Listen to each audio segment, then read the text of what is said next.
I only push you because I'm the only one who sees what you're actually capable of.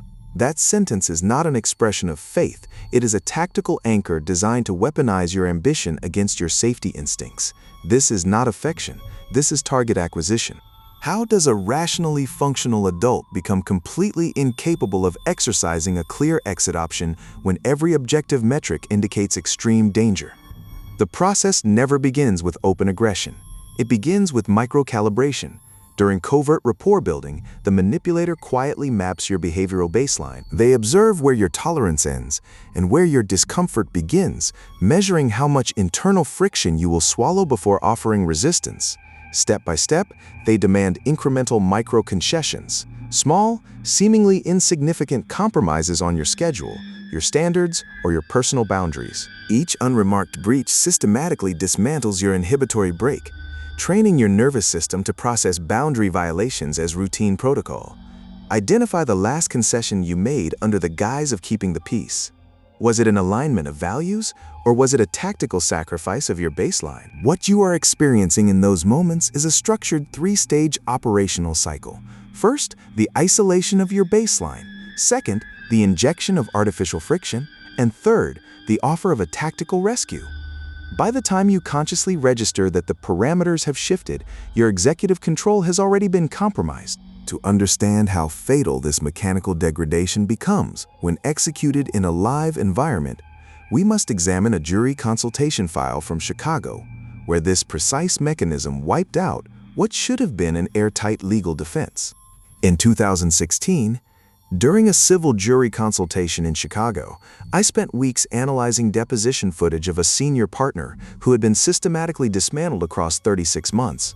The physical evidence against his associate was absolute: documented fraud, clear paper trails. Yet on the stand, the victim repeatedly weaponized the narrative against himself, absorbing liability for breaches he never committed. His associate had executed a flawless psychological destabilization. Every time the victim attempted an independent audit, the associate inverted the action, framing self-preservation as a malicious act of distrust. The court saw a confession. We saw a target whose internal compass had been completely recalibrated. This is the precise engineering of the guilt anchor. The moment you attempt to establish a boundary, the manipulator converts your self-preservation into perceived betrayal. They sustain this inversion through rapid, unpredictable cycles of validation and micro-threats. 1 hour you are treated as an indispensable ally.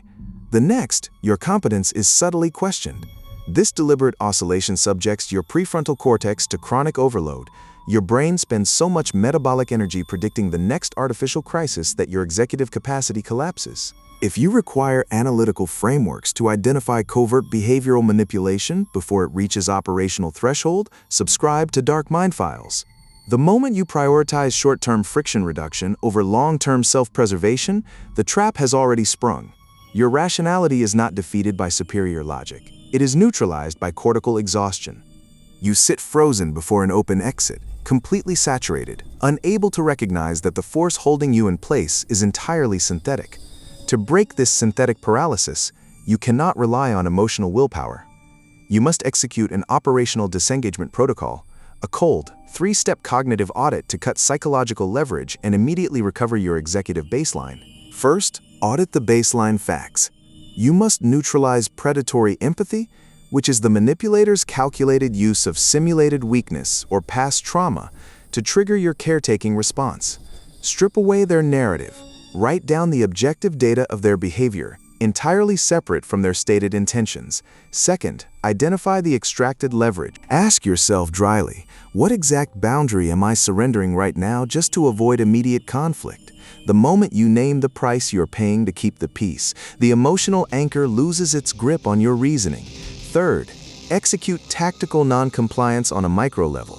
Reject the very next minor request completely without offering justification or apology. This sudden interruption of pattern forces the manipulator to either adapt or expose their aggressive intent, breaking their operational momentum. Your ability to walk away is not restored by argument. It is restored by recognizing how your inhibitory brake was systematically dismantled and systematically rebuilding it through rigid behavioral boundaries. You are not bound by emotional debt engineered to neutralize your survival instincts. Record the baseline, audit the leverage, and sever the anchor. Until next time, maintain operational vigilance. In our next file, we will dissect the mechanical structure of covert narcissistic destabilization.